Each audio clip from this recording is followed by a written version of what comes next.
Man, last time we did uh certain things that I'd be looking for in training camp pertaining to the offense. I could have did everything in one day, but content. It's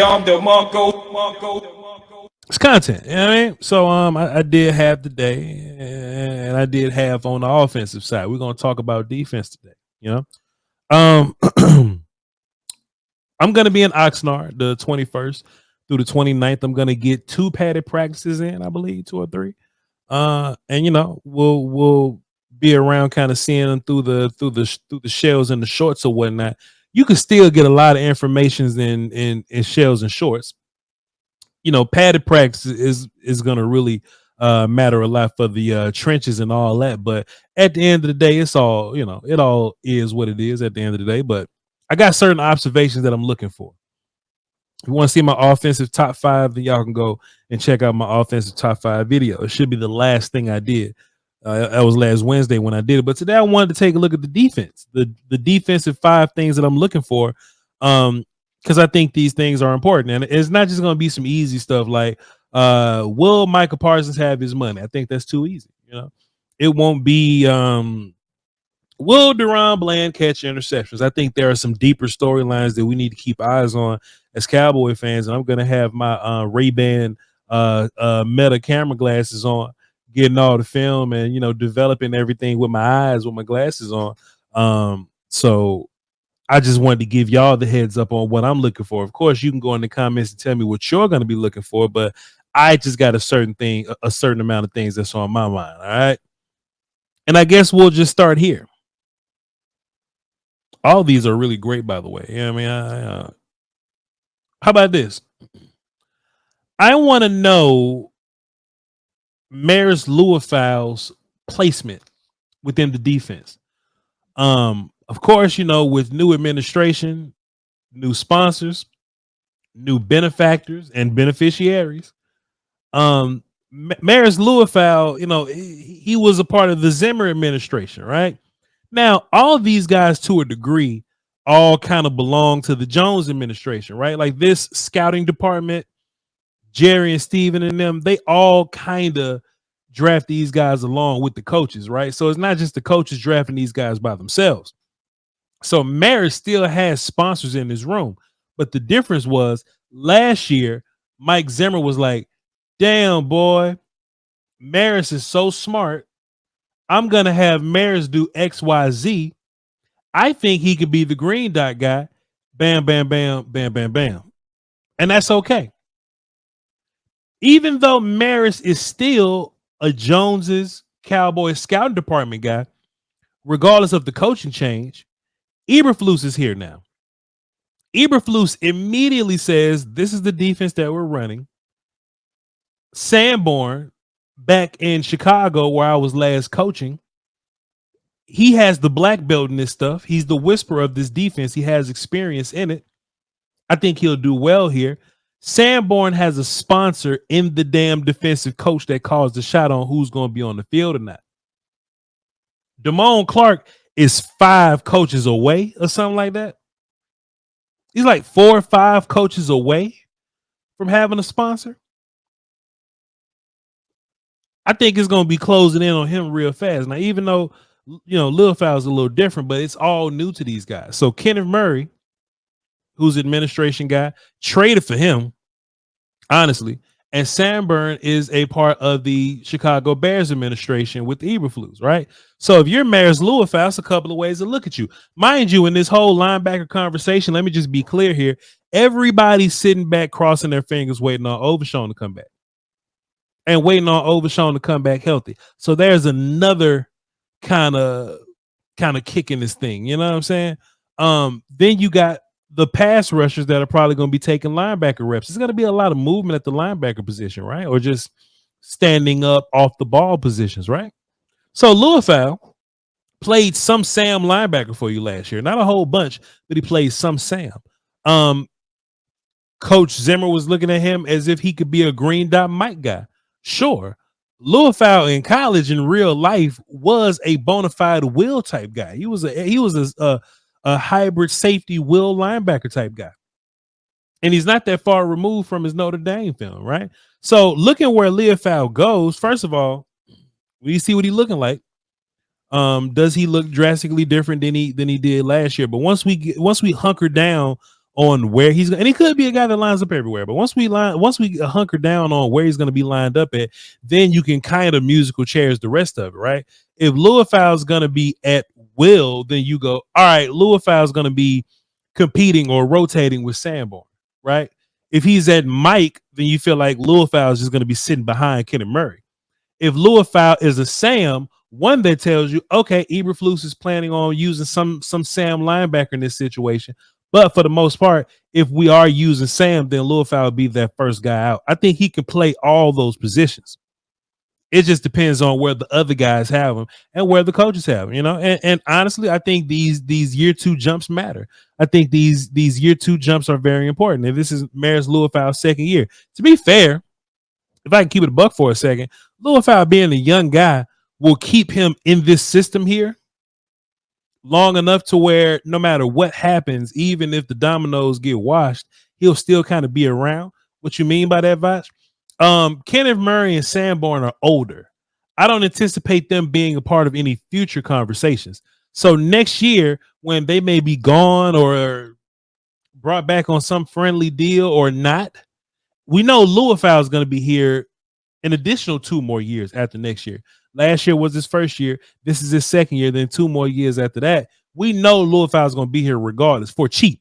So there's no reason to really move away from him. I think Leofau is still the future of this position relatively, but I think we're going to start to figure that out like right now. If they're still pushing Leofau in the rotation amongst these guys, that means they really still love Leofau. He's going to be a part of the future. If Leofau sits down, he may get bumped down the roster like Damone Clark was. I think peanut butter watch is going to be very important. There's a lot of people that just didn't know. If you're in the chat and you didn't know what off-season peanut butter is, you could let us know. I mean, I'm about to explain it to you right now.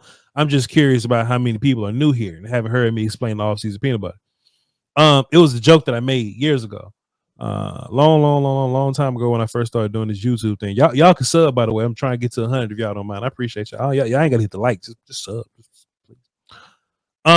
Off-season peanut butter is this idea that a player fresh out of college, no matter how many years they've been playing in college, no matter how big they are, no matter what their size or metrics look like, they come into college, they come into the league from college, big as hell, but still in their kid body somehow.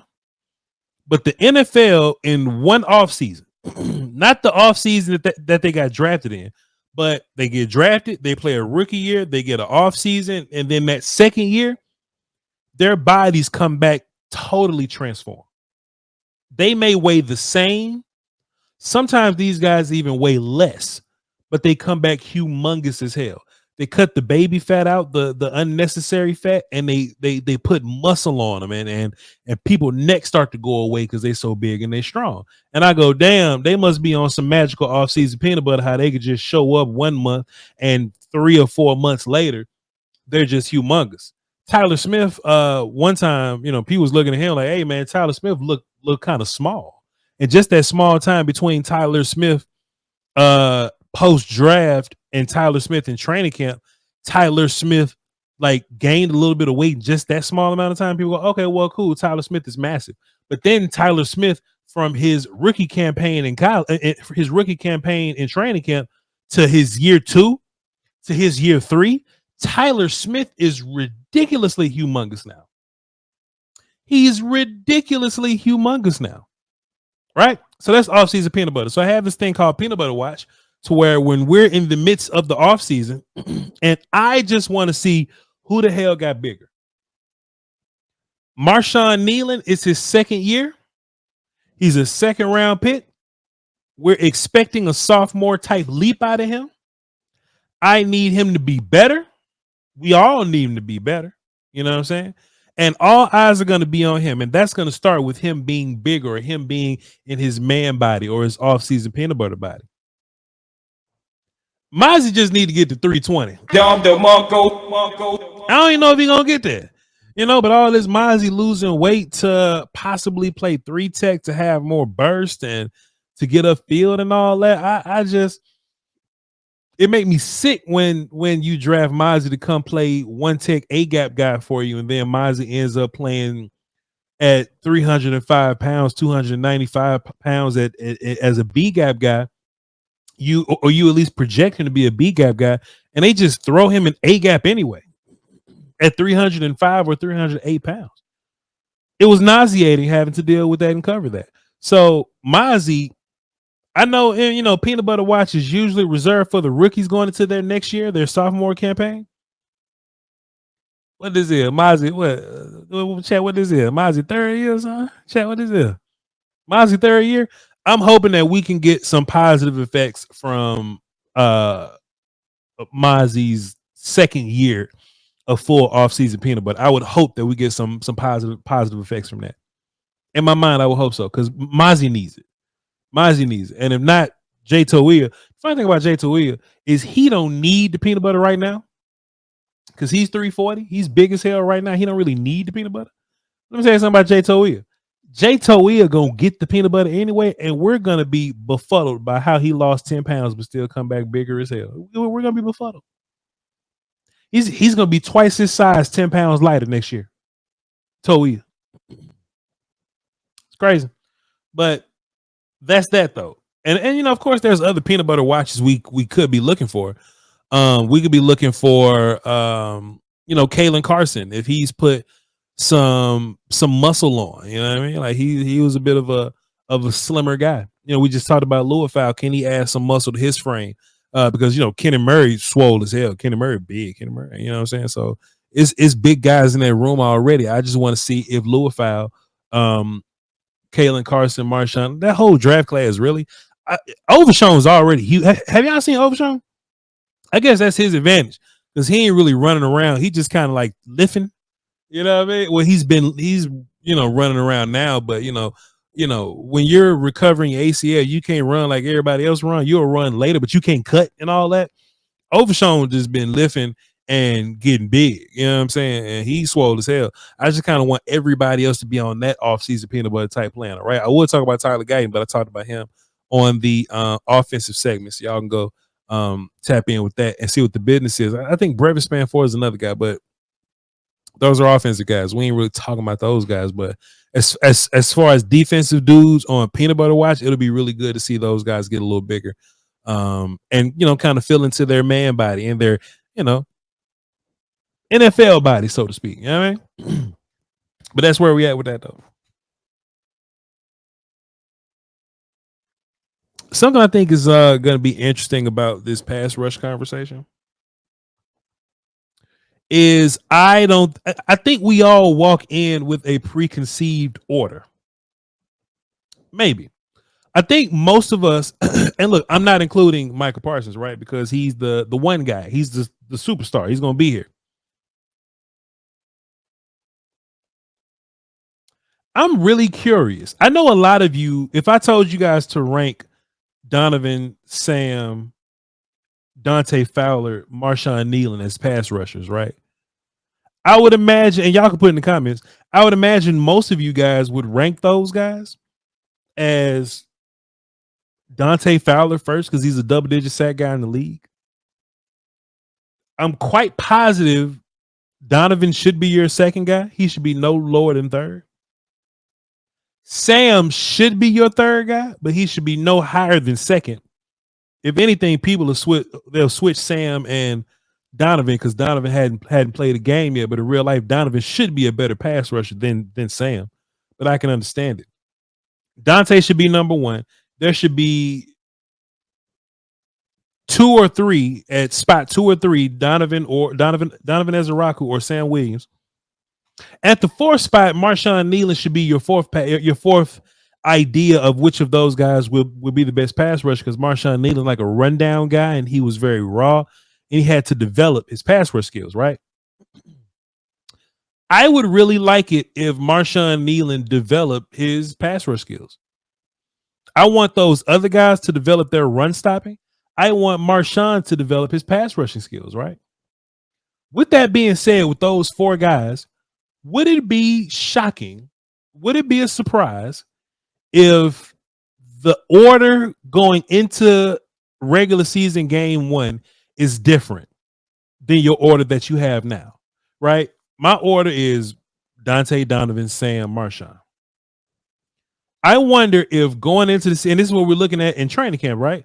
What if Donovan Ezaraku is like that and he ends up number 1 out of this list of 4?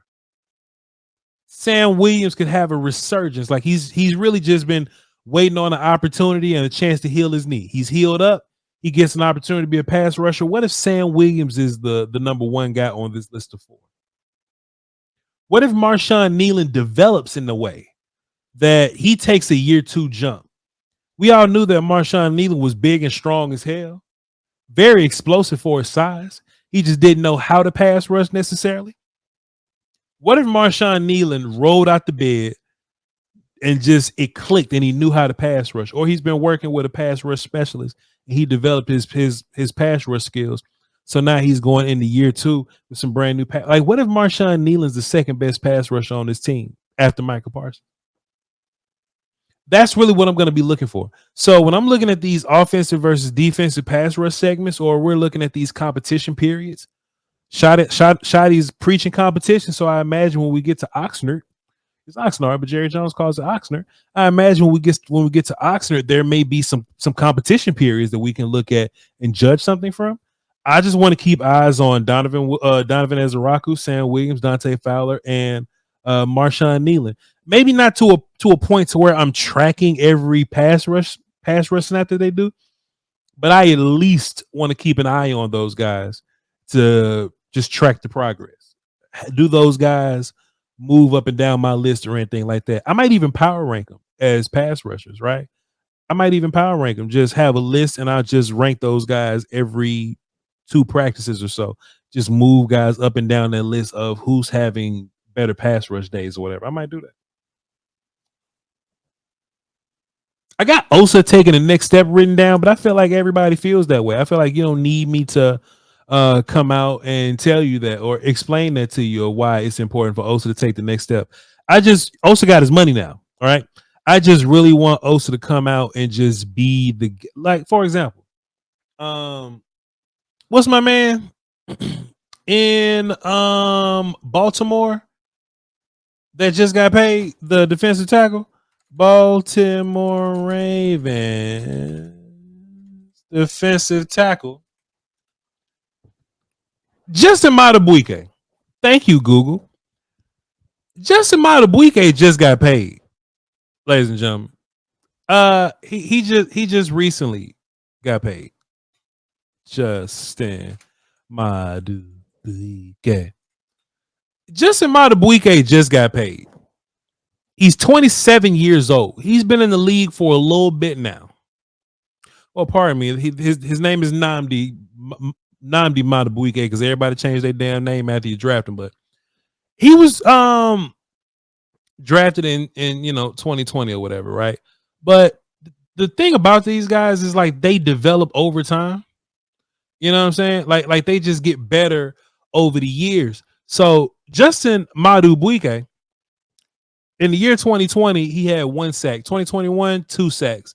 2022, he had 5.5 sacks. And in 2023, the year before he got paid, he had like 13. Like just 13 in year 4. 13 sacks after just having 1, 2, 5.5. And he just rolled out the bed with 13. The same kind of run defender that he was at first. He didn't change that much as a run defender or like a stuff guy. He was a much better run defender this year than he was last year. But that year where he really broke out and got 13 sacks, last year he got 6.5. But that's after we found out you the man and we doubling you now. 13 sacks, boy. After just sitting back, developing. Took some years to get there. We didn't really see this in you, but you're here now. I would be thrilled if Osa Odigizua woke up this morning, rolled out the bed, and got double-digit sacks this year. If it just clicked for Osa and he got double-digit sacks this year, where do you keep the bail money to get me out of jail?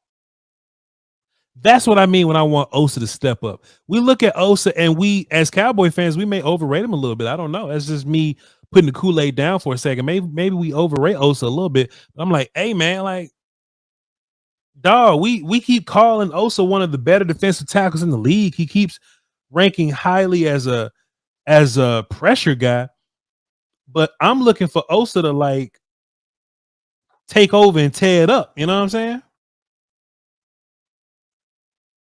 13 sacks on Matabuike is stupid. I'd love to have it. We having a party. But that is what that is. I'm looking for Osa to take that next step and to become one of the dominant pass rushers on this team. You know how we look at wide receiver and be like, hey man, wide receiver 3 cool, but Jake Ferguson gonna be the third target. That's how I want us to look at Osa on defense, right? Like, hey man, pass rushers, you talking about your edge guys is fine, but Osa's gonna be your third best pass rusher. I would love it if Osa's your second or your third best pass rusher. That'll do wonders for your defense, especially in this Eberflus system. Man, I tell you what, man, I think it's gonna come down to Savon Revel and Kalen Carson. Savon Revel being a rookie and coming off an injury, he may be put behind the 8 ball, but he got sponsors, and I think he's the better prospect coming out. Kalen was drafted much later, but Savon Revel would have been a first round pick had he not been. He may have been the first corner off the board had he not been hurt. I think Elam's going to be fine. I think Bland's going to be there, and I think everybody else knee hurt. Revel knee hurt too, but I think he'll be available for a training camp. I think he should be on track to be ready for a training camp. I think cornerback 3, assuming that we don't go out and get anybody, that Gilmore is on the bat phone waiting for in case of emergency. I think it's going to come down to Savon Revel and Kalen Carson, and I think whoever wins that battle is going to be the outside corner that Bland's going to play on the inside, of course, because who else is going to play nickel for you? And I think one of those guys are going to be your field or your boundary corner. That's just how your outside corner. That's how I feel.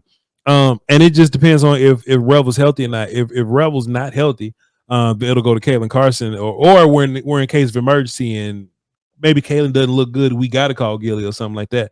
But in terms of training camp things that I'm watching for, not only am I watching Kalen Carson and Savon Revel, but I'm watching what wide receivers they go against and what wins they get versus those receivers. If they're getting whooped by CD and George, I expect them to get whooped by CD and George.